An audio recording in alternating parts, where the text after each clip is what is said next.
تم بہت معصوم ہو حریم، بہت تمہیں سنبھالنا مشکل ضرور ہے مگر ناممکن نہیں۔ میں جانتی ہوں تم پیار کی بھوکی ہو اور پیار توجہ یہ سب تمہاری کمزوری ہے۔ تم نے اپنے ماں باپ کو بچپن میں ہی کھویا ہے، ان کی محبت کی ترسیوی ہو۔ یہ وہ خلا ہے تمہاری زندگی کا جس کو کوئی پورن نہیں کر سکتا۔ درید لالا بھی نہیں، وہ چاہے تم سے کتنی محبت کے دعوے دار تھے مگر انہوں نے کبھی تمہارے ماں باپ کی جگہ نہیں لی، کیونکہ ماں باپ کی جگہ کوئی نہیں لے سکتا۔ پر ہاں، اگر اماں صاحب یا چاچی جان والے تمہیں اپنی بیٹی سمجھتے تو شاید آج حالات کچھ مختلف ہوتے۔ اب حریم حریم سب کر رہے ہیں مگر جب حریم کے سامنے ٹھیک صحیح سلامت تھی تو سب کی آنکھوں میں کھٹکتی تھی۔ حریم کے بالوں میں ہاتھ پھیرتی آروش بس یہ سب سوچ سکی۔ آج حریم کی حالت دیکھ کر اس کو اتنا تو اندازہ ہو گیا تھا، اگر اس کے ساتھ ہر کوئی نرمی سے پیش آئے گا، اس کو اعتماد کی ڈوری پکڑائے گا تو وہ جلدی اپنے کل سے نکل کر آنے والے کل کے بارے میں اچھا سوچے گی۔ آج جرگہ تھا اور سب اس جگہ پہ پہنچ چکے تھے۔ تاپش کے گھر سے اس کا چھوٹا بھائی عاقب اور اس کا باپ عاکف آیا تھا، جبکہ حویلی سے شہباز شاہ، ارباز شاہ، دیدار شاہ، دریش شاہ اور شادل شاہ یہ سب اور گاؤں کے معزز لوگ بھی آئے تھے، جن میں حشمت اللہ اور حق اللہ کا بھی شمار ہوتا تھا۔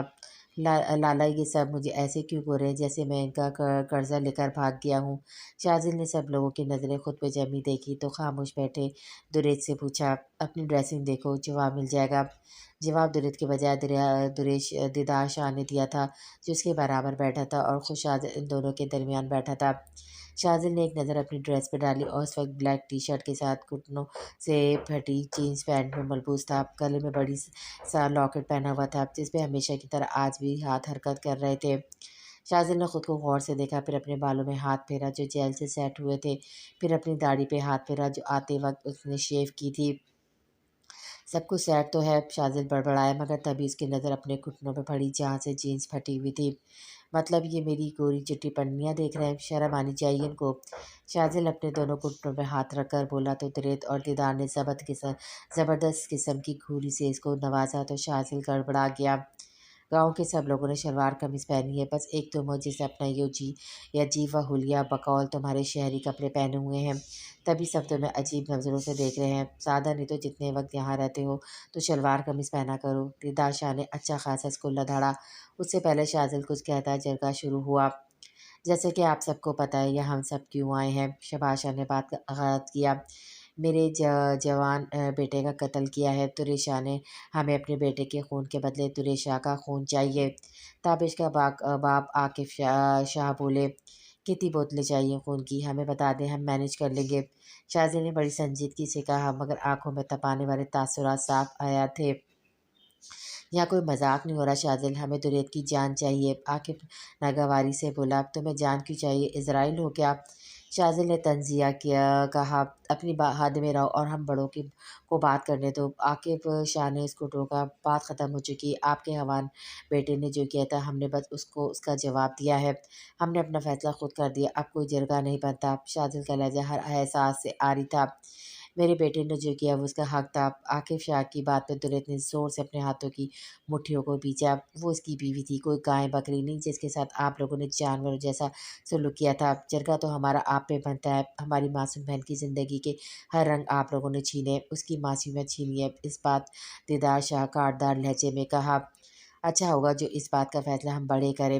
گاؤں کے معزز آدمی نے مداخلت کی، ٹھیک ہے کریں، آپ لوگ کا فیصلہ، مگر دیدار کی بات ٹھیک ہے، جرگہ بنتا نہیں تاپش کے ساتھ، جو میں نے کیا وہ اس کے مستحق تھا، اگر دوبارہ گاؤں کے کسی لڑکے نے ایسا کیا تو اس کا انجام بھی تاپش سے مختلف نہیں ہوگا۔ درید کے لہجے میں سختی تھی، ہمیں درید کا خون یا اس کی بہن چاہیے۔ ونی میں عاکف شاہ کی بات پہ اچانک ماحول میں سناٹا چھا گیا تھا۔ شہباز شاہ کا ہاتھ بے ساختہ اپنے پستول پہ پڑا تھا، بھرے مجمع میں سے یہ ذاتی کا نام لینا اچھی بات نہیں۔ حشمت اللہ جو خاموش تھے وہ سنجیدگی سے بولے، میری بہن کا اگر کسی نے نام بھی لیا تو میں اس کا وہ حشر کروں گا، ان کی روح تک کانپ اٹھے گی۔ درید اچانک شیر کی مانند دھاڑا، لالا ریلیکس۔ شازل ایک نظر جرگے میں بیٹھے لوگوں پہ ڈالتا درید سے بولا تو اس نے سر جھٹکا، ٹھیک ہے، اگر آرو ہماری بیٹی کا نام یہاں کوئی نہیں لے گا۔ گاؤں کا معزز آدمی کچھ کہنے والا تھا جب سرپنچ کی جگہ بیٹھے شہباز شاہ نے انہیں خبردار کیا، اصول سب پہ وہی ہے درید، اگر آپ کا بیٹا تو اس کا یہ مطلب ہرگز نہیں کہ اس کو سزا نہیں ملے گی۔ دوسرے آدمی نے ناپسندہ نظروں سے درید کو دیکھ کر کہا، ہمیں سبز قدموں والی چاہیے بھی نہیں، اگر حویلی سے کوئی لڑکی نہیں آ سکتی کیونکہ وہ سبز سید زادیہ ہے تو ٹھیک ہے، ہمیں غیر سید لڑکی چاہیے ونی میں۔ تاپش کا چھوٹا بھائی بولا تو سب نے ناسمجھی سے ایک دوسرے کو دیکھنے لگے۔ لگتا ہے یہ حویلی کے ملازموں کی بات کر رہا ہے، حویلی میں آتے وقت کسی پہ دل آ گیا ہوگا۔ شاذل بڑبڑایا تو دریک نے کڑی نظروں سے اس کو گھورا، جس کو ایسی پیچیدہ حالت میں بھی لطیفے سوجھ رہے تھے۔ ہمیں وہ لڑکی چاہیے جو حویلی میں ونی کے طور پہ گئی تھی، حشمت اللہ کی بیٹی۔ تاپش کے چھوٹے بھائی عاقب نے کہا تو شاذل کی آنکھوں میں خون اتر آیا۔ میں تمہاری زبان کاٹ دوں گا اگر میری بیوی کا نام بھی لیا تو۔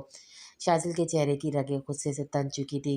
ہمیں ونی چاہیے، وہ حشمت اللہ کی پیٹ کمینے انسان، میں تمہیں جہنم میں وصل کرنے میں 1 منٹ نہیں لگاؤں گا، پھر مانگتے رہنا ونی، وہ میری بیوی ہے، میری عزت ہے، کسی حشمت اللہ کی بیٹی نہیں۔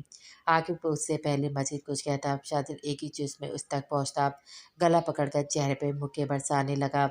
شاذل کے رد عمل پہ سب لوگ فوراً سے اپنی جگہ سے کھڑے ہو گئے تھے۔ شاذل چھوڑو اسے، تریت اس کو عاقب سے دور کرنے کی کوشش کرنے لگا، مگر شاذل پہ جیسے جنون سوار ہو گیا تھا۔ وہ جو کچھ دیر پہلے تریت کو پرسکون کرنا چاہ رہا تھا، اب خود آپے سے باہر ہو گیا تھا۔ شہباز شاہ سنجیدہ نظروں سے اپنے بیٹے جو ہمیشہ کول ڈاؤن رہتا تھا اس کو دیکھ رہے تھے۔ اس کا رد عمل انہیں بہت کچھ سمجھا گیا تھا۔ شاذل، میں نے کہا ہٹو۔ تریت نے زبردستی اس کو عاقب سے ہٹایا، مگر تب بھی شاذل نے ایک زوردار لات عاقب کے پیٹ پہ ماری جس سے وہ کرا اٹھا۔ تو سیدھا کہو نا، تمہارے دل بہلانے کا کام وہ خوب اچھے سے کر رہی ہے، تبھی تو تم اس کو چھوڑنے کا نام نہیں لے رہے۔ عاقب اپنی ناک سے بہتا خون صاف کرتا فضول بولنے سے باز نہیں آیا۔ شاذل نے اس کے ہاتھ پہ اس کی بات پہ ہاتھوں کی مٹھیاں زور سے بھیچی تھی۔ اس کی نظر لڑکے کے ہاتھ میں موجود بندوق پہ پڑی تو اس نے بندوق چھیننے لگا۔ کلمہ پڑھ لو۔ شاذل بندوق کا رخ اس کی جانب کرتا پتریلے لہجے میں بول کر اس پہ فائر کھول دیا۔ ٹھا! یہ کیوں کیا لالا؟ شاذل جیسے فائر کرنے والا تھا، تریت نے اس کا ہاتھ اوپر کر لیا تھا، جس وجہ سے نشانہ مس ہو گیا تھا۔ تبھی شاذل خود سے بھری نظروں سے عاقب کو دیکھتا تریت سے بولا، جبکہ وہاں موجود سب لوگوں کی اٹکی سانسیں بحال ہوئی تھیں۔ عاقب شاہ نے جلدی سے عاقب کو اپنے پیچھے کھڑا کر لیا تھا۔ یہ میں بھی پوچھ سکتا ہوں کہ کیا کرنے والے تھے تم؟ جرم کے خلاف آواز اٹھاتے اور اب خود جرم کرنے والے تھے؟ مجھے بتاتے تھے کہ قتل گناہ ہے تو پھر کیوں قتل کرنے والے تھے؟ تریت ایک ایک لفظ چبا کر بول کر اس کے ہاتھ سے بندوق چھینی۔ یہ جرم نہیں تھا لالا، یہ کمینہ انسان میری بیوی کے بارے میں اتنا گھٹیا بول رہا تھا اور میں خاموشی تماشائی کا رول ادا کرتا، کیا اتنا بغیرت سمجھا ہوا ہے؟ شاذل نے غصے سے پھنکارا۔ شاذل، عقل سے کام لو، تریت نے جھڑکا۔ میں آپ سے بات کر ہی کیوں رہا ہوں، میں آج اس کمینے کو چھوڑوں گا نہیں۔ شاذل ایک بار پھر عاقب کو مارنے کے لیے بڑھا، مگر وہاں کھڑے لوگ درمیان میں آ گئے۔ جرگے میں کیا تماشا بنایا ہوا ہے؟ وہاں موجود ایک آدمی نے کہا۔ تماشا تو یہ ہمارے گھر کی عورتوں کو لگا رہے ہیں، اگر یہ سب 1 منٹ سے پہلے نہیں گئے تو خدا کی قسم میں ان باپ بیٹے کو زندہ قبر میں دفنا دوں گا۔ شاذل غصے سے چیخا، جرگہ کل دوبارہ ہوگا، ابھی سب چین۔ شہباز شاہ اپنی جگہ سے اٹھ کر سنجیدہ بھرے لہجے میں بولے تو سب ایک دوسرے کا چہرہ دیکھنے لگے۔ یہ کیا بات ہوئی؟ آپ ایسے کیسے کر سکتے ہیں؟ ایک آدمی نے اعتراض اٹھایا۔ ٹھیک ہے، فیصلہ کل ہوگا، مگر آپ سب خود پہ کنٹرول کرنا، ایسا نہ ہو کل بھی وہ تماشا ہو جو آج ہوا ہے۔ حشمت اللہ نے شہباز شاہ کی بات پہ اتفاق کیا تو انہوں نے سر کو اسبات میں ہلایا تو باری باری سب وہاں سے چلتے گئے۔ میں تو تمہیں ایویں کم ہمت ڈرپوک سمجھتا تھا، مگر آج تو تم نے ثابت کر دیا کہ تمہاری رگوں میں بھی شاہوں کا خون، خاندان کا خون ہے۔ دیدار شاہ نے داد دیتی نظروں سے اس کو دیکھ کر کہا، جس پہ شاذل نے سر جھٹکا۔ ویسے تمہیں غصہ کچھ زیادہ آ گیا تھا۔ ایسا ہی ہوتا ہے، جو لوگ کبھی کبھی غصہ کرتے ہیں تو ان کے غصے میں بلا کا روپ ہوتا ہے، کیونکہ وہ سردیوں کی شام کی طرح خاموش اور پرسرار نظر آتے ہیں، مگر پھر بعد میں طوفان کھڑا کرتے ہیں، جیسے کہ تم نے کیا۔ دیدار نے مزید کہا تو شاذل نے ضد کرتی نظروں سے اس کو دیکھا۔ میں اگر چھوٹا ہوتا تم سے تو تمہاری یہ لال انگارہ ہوتی آنکھوں کو دیکھ کر ضرور ڈر جاتا، مگر کیا ہے کہ میں تم سے بڑا ہوں، اس لیے مجھے ڈر بالکل نہیں لگ رہا۔ دیدار شاہ اس کا کندھا تھپتھپا کر بولا، جانے جرگے میں کیا ہو رہا ہوگا؟ فاریہ بیگم فکر مندی سے بولی، اللہ خیر کرے گا تریت، اگر سے کام لیتا تو اچھی بات تھی، ہم یوں سب پریشان تو نہ ہوتے۔ فردوس بیگم نے کہا، تریت نے جو کیا وہ بالکل ٹھیک کیا، ایسے لوگ صرف زمین پر بوجھ ہوتے ہیں۔ کلثوم بیگم فردوس بیگم کی بات کے جواب میں بولی۔ وہ سب آ گئے جرگہ سے، ملازموں نے آ کر ان کو اطلاع دی تو سب نے اچھے سے خود پہ چادر لی۔ شاذل، کیا ہوا؟ کیا بنا وہاں؟